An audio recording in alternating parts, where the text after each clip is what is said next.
On va régler ça tous ensemble avec Isabelle Huot, comme à chaque mardi. Il y a plusieurs mythes sur l'alimentation. On pense faire des choix éclairés, on est fringant, pétoum, on repart avec nos achats. Et finalement, on a été mal renseignés. Merci d'être avec nous, Isabelle Huot. C'est un plaisir. À commencer par le vin. Je ne sais pas si vous en consommez plus qu'avant, moins qu'avant. Souvent, les vins, on veut chercher moins de sucre. Oui, 35 des Québécois vont s'intéresser à la teneur en sucre dans le vin. Tu sais, l'été, on veut ça frais, fait que c'est essentiellement du blanc, du rosé. Toi, est-ce que tu regardes ça? C'est sûr, je prends des vins à moins de 3 grammes, sinon je ne bois pas de vin. Ah, c'est vrai. Je regarde pas pour les bulles, je suis pas regardante, je sais que c'est un petit peu les plus... bulles, c'est plus parce que t'as plus d'acidité. C'est ça, mais moi, à moins de 3 grammes, je me sens pas mal. OK, pour un vin sec, c'est 4 grammes et moins de sucre résiduel par litre. Mais par litre, une bouteille, c'est 750 millilitres. Puis souvent, les gens vont vraiment dire « Oh mon Dieu, ça n'a pas d'allure, c'est tellement sucré. » Je vais prendre un exemple. J'ai un vin rosé ici dans mon verre. Le verre de vin, c'est 5 onces, 150 millilitres. Bon, à la radio, ils savent pas mon verre, mais tu sais, ça dépend du type de verre. Des mi-coupe à peu près, là. Oui, c'est ça. Des fois, on a des gros verres, là, c'est vraiment un petit fond, là. Mais dans un verre moyen, c'est à peu près une demi-coupe. Si t'aimes ça, faire des calculs, on l'a vu la semaine passée. Mario Dumont serait découragé, mes calculs. Écoute, si la bouteille a 16 grammes de sucre résiduel par litre, un vin rosé, mettons, fruité, mais doux en même temps, toi, tu vas dire, oh my God, c'est tellement sucré. J'ai 16 grammes de sucre résiduel par litre. Ça, je l'exprime toujours avec mes petits carrés de sucre, là. Ils ont-tu disparu? Ils sont là, tes carrés de sucre, t'en as 4 dans les mains. J'en ai 4. Fait que 16 grammes de sucre résiduel par litre, c'est 4 petits sachets de sucre, là. Comme, tu sais, ça a l'air beaucoup, mais c'est par litre. Dans mon verre de vin de 150 ml, 5 onces, qui suit les recommandations des nouveaux repas canadiens sur la consommation d'alcool, j'ai combien de sucre dans mon verre de 5 onces? Là, j'en ai 16 dans mon litre. J'ai un verre de 150 millilitres. J'ai 2 points. Je vais t'éviter les petits calculs. Hey, parce que je capote déjà avec tous ces chiffres-là. J'ai 2,4 grammes de sucre.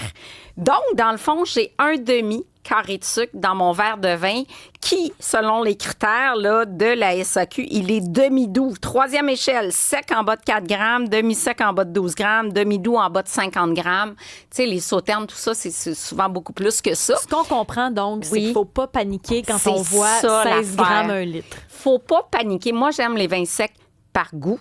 Donc, j'aime ça comme toi, du 3-4 grammes, du 1 gramme. J'aime ça. Je trouve, on le sent sur les papilles quand il y a du sucre résiduel. T'as moins mal à la tête le lendemain.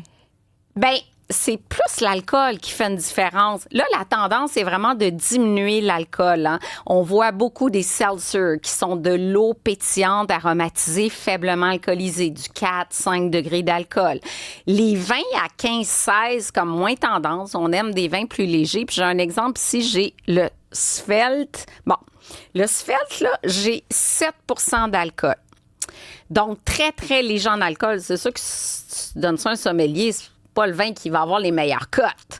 Mais dans le sens, peu alcoolisé, 80 calories qu'on met. Mais ça, le Svelte, là, il est-tu bon au goût? Parce que là, il n'y a pas de calories, pas d'alcool, mais c'est-tu buvable? C'est ça l'affaire. Bon, est-ce que c'est buvable? Je regarde le sucre, il y a 1 gramme de sucre pour un verre de 188 millilitres. C'est pas le plus grand vin, mais tu sais, quelqu'un qui aime la sangria, mettons, ou tu sais, bon, c'est un cocktail, ben c'est un vin d'été léger. Il y aura pas les meilleures notes au Wine Spectator, c'est sûr. Mais en même temps, tout ce que je veux dire par là, c'est que l'alcool, c'est le plus grand contributeur à l'apport en calorique puis aux migraines du lendemain. Okay. Ce n'est pas le sucre. On panique pas sur la bonne affaire. C'est ça l'affaire. Tu sais, dans un verre de rosé, mettons ici, j'ai 105 calories, ben j'ai 98 calories qui viennent de l'alcool. Tu comprends? Fait que les calories qui viennent du sucre, c'est vraiment petit. Fait que, tu sais, pensez boire moins alcoolisé, c'est la tendance beaucoup dans les seltzers, moins de sucre, moins d'alcool, les mocktails, attention, parce que... C'est ça, les mocktails, souvent, on pense que c'est mieux, mais souvent, c'est qu'on veut diminuer notre consommation d'alcool. On a une soirée, on veut pas prendre l'alcool, on prend le volant. Mais donc, les mocktails aussi, c'est un petit piège, là. Entre 15 et 40 grammes de sucre résiduel par litre. Atypique de mémoire, c'est 15 grammes. C'est pas si mal, mais c'est quand même... Tu sais, Mox aussi, c'est autour de 15 de mémoire, 14-15. Donc, un peu moins sucré. Mais on reste quand même dans le 3 carré de sucre versus un demi dans le verre de vin. Mais là, c'est le choix. Est-ce que je veux de l'alcool avec les calories de l'alcool et les effets de l'alcool? On sait que trop d'alcool, c'est pas mieux pour la santé globale, là. Donc, ce qui fait qu'on pourrait prendre un jus puis ça reviendra au même qu'un mocktail, par exemple.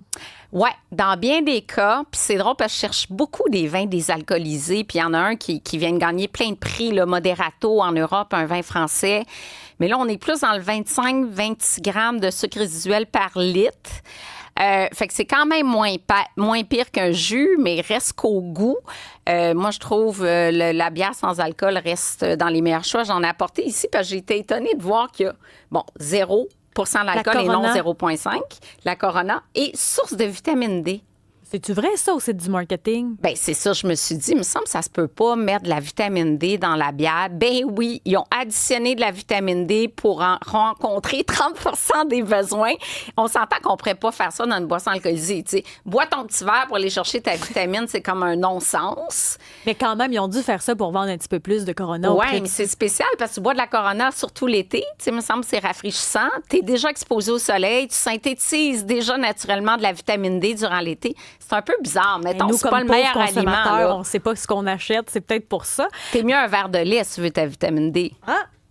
C'est sûr, c'est peut-être moins intéressant, mais, oui, c'est ça. Bon, on prend en note. Dans les autres mythes d'été, la viande que l'on fait cuire sur le barbecue, il faut faire attention pour ne pas la faire trop cuire. Bien, il faut faire attention de la cuire suffisamment, surtout. Parce que souvent, les gens vont se fier à la couleur. Hein? Puis 70% des cas d'intoxication alimentaire surviennent à la maison et non au restaurant.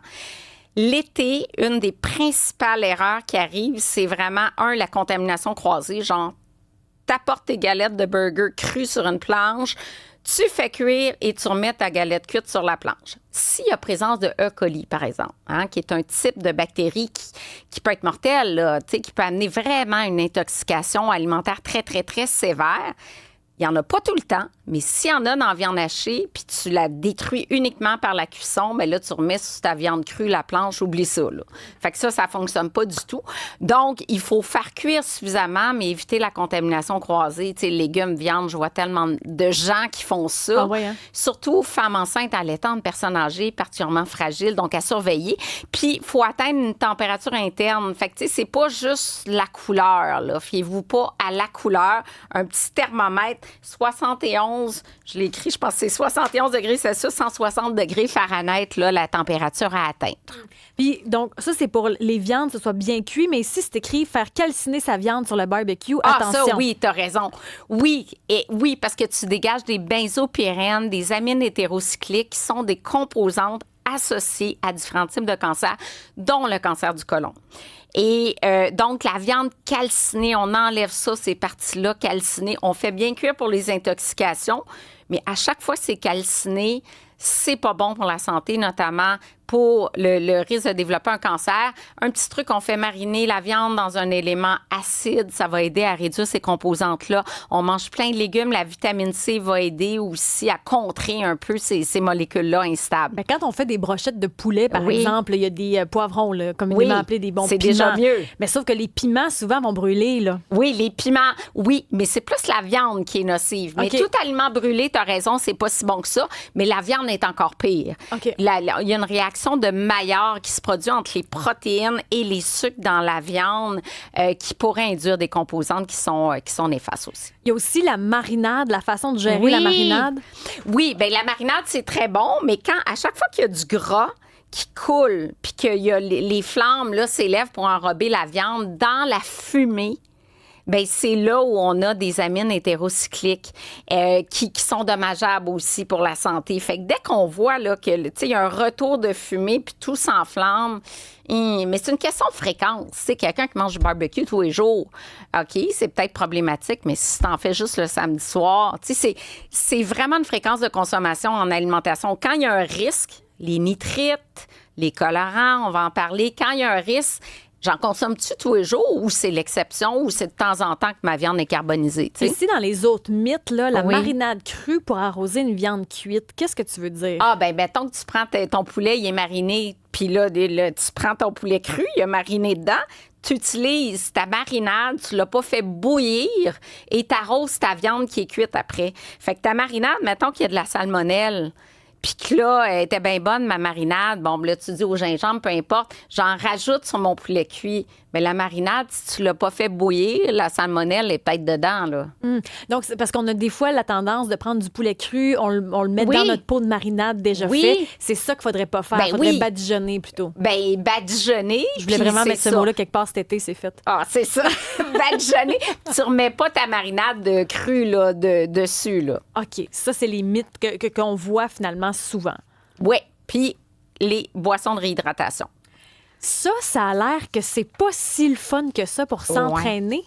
Ben, écoute, moi, dans les boissons les plus populaires, qui nous amène sur le sujet des colorants, quand je lis la liste d'ingrédients, puis j'ai de la tartrazine, du bleu brillant, du rouge allura, ça me dérange. Et dans les boissons les plus connues, t'as ces colorants-là.